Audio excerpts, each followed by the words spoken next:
What's up, you guys? It's your boy AOT Tom Westman, and I'm back at it again with another video. I would love for you guys to like this video, get the thumbs up for me, and subscribe to the channel, man. But let's get into the content, man. You guys know I'm a huge football fanatic, a huge football, especially college football fan, and I love college football. You know what I'm saying? I was born in Anderson, South Carolina, right outside of Clemson, South Carolina. So, you know what I'm saying? I know a lot about football and college football especially. Grew up a Clemson fan my whole life. But what I want to tell you guys that I want to do with the channel is what I really want to do is every week leading up to the season. We're in July right now, so basically every week I'll drop one of these for each conference. Like today, we'll focus on the ACC. And basically, I'm going to give you an overview of what I think on each team and where they're going to be at. Basically, today we're going to do the ACC. Next week, we'll do maybe the SEC. Next week after that, Big 10, Big 12, you know, and so on and so forth every week leading up to the, you know, the first game, which I believe is Florida State and Alabama. Everybody's pretty excited about that one, but we'll get into that later on. But I want to break down the two divisions. So we have the Atlantic division, where basically the bulk of the talent is at. You know, I hate to be real, but that's where the bulk of the talent is. But we'll talk about the Coastal first. The Coastal, we have Virginia Tech, Miami, North Carolina Tar Heels, Pitt, Georgia Tech, Duke, and Virginia. Now, I'm going to give you a breakdown of both of these teams, both of these divisions. Sorry about that. The Atlantic division is the Clemson Tigers, Louisville Cardinals, Florida State Seminoles, North Carolina State Wolfpack, the Wake Forest Demon Deacons, the Boston College Eagles, and the Syracuse Orange. So that's the Atlantic.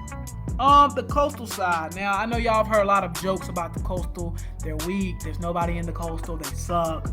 All that stuff is somewhat kind of true. The Coastal is weak. So my bottom team I have in the Coastal for this year coming up is Virginia. Just no talent. You know what I mean? No offense. Just no talent. And same with Duke, because that's the next team I got up. I definitely like Sean Wilson. Shout out to him. He's from Charlotte, so you know I got to give him some love. I love my Charlotte players. Daniel Jones, another one from Charlotte. I played against him in high school. Good guy, you know what I'm saying? Yeah, but they don't have the talent. Besides those two, couple of DNs I like that they have, but besides that, I think they might have even graduated. So Duke just doesn't have any talent. Next is, and this is my sleeper pick right here. Well, actually, no, that's not my sleeper pick. Pitt is the next team I put from the bottom. I think Pitt lost too much in the draft, lost too much to graduation. Just don't think they'll make enough noise to get there.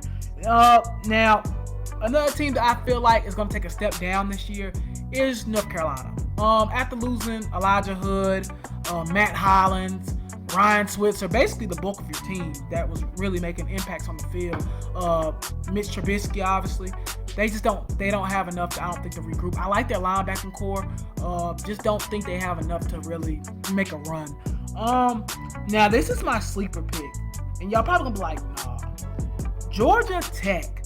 I really think Georgia Tech is gonna be something in the Coastal. I got them coming in third from the top, in the third spot in the Coastal.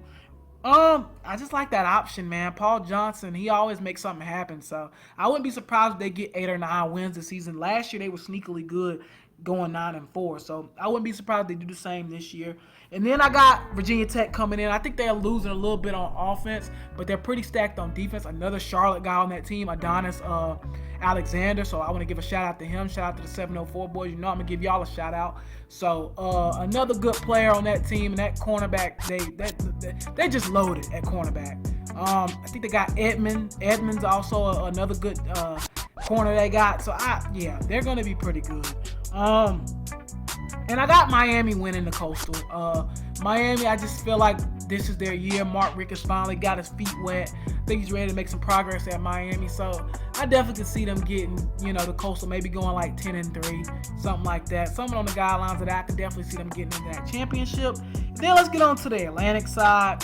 Syracuse, kind of the same thing with Boston College, especially them because they're in a harder division. I mean, Duke has a chance to knock off like a North Carolina, a Pitt, but with Syracuse, I'm gonna be honest, they're not knocking off a NC State, a Florida State. It's not happening. You know what I mean? So Syracuse just don't got the talent. Boston College, that's the next team I have up.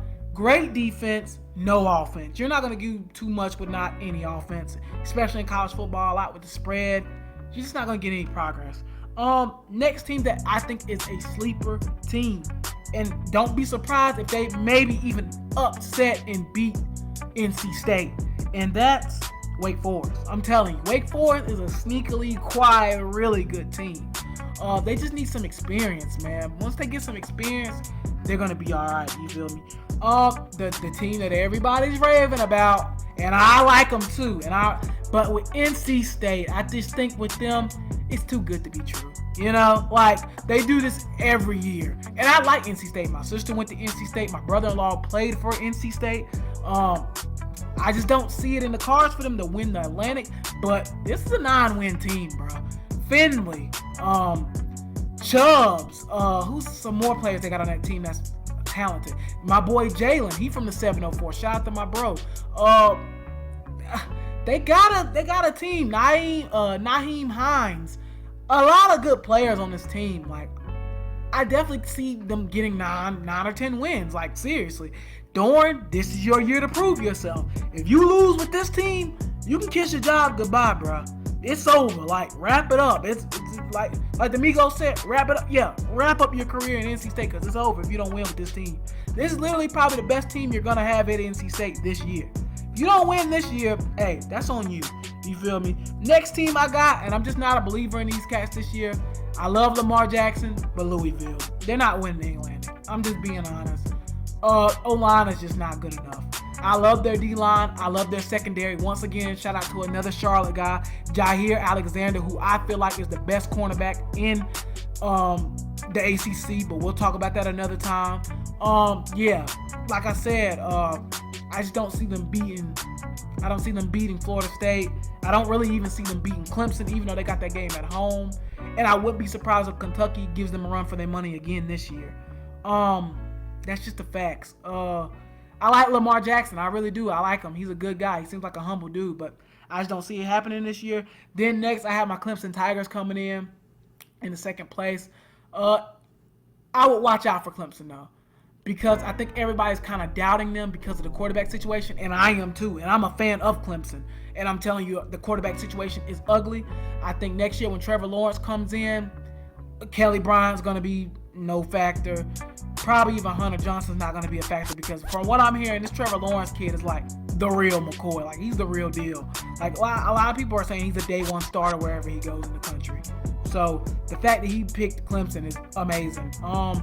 But yeah, honestly, man, the quarterback position is Clemson's biggest problem, honestly. Their defense is loaded. Their D-line, Clinton Farrell, Dexter Lawrence, Christian Wilkins. I mean, that D-line is stacked in itself.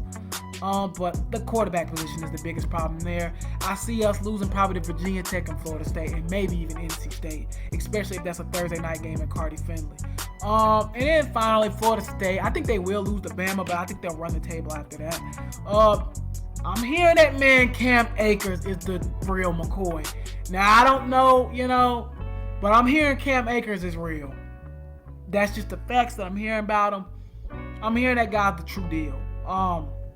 Cam Akers, if he can get going and they can protect DeAndre Francois a little better, I definitely can see Florida State going 11-1 running the table, getting into the playoffs. But you guys get in the comment box, man. Tell me what y'all think about my ACC predictions. We will do the SEC next week. I will holler at y'all boys later. I'm out, man.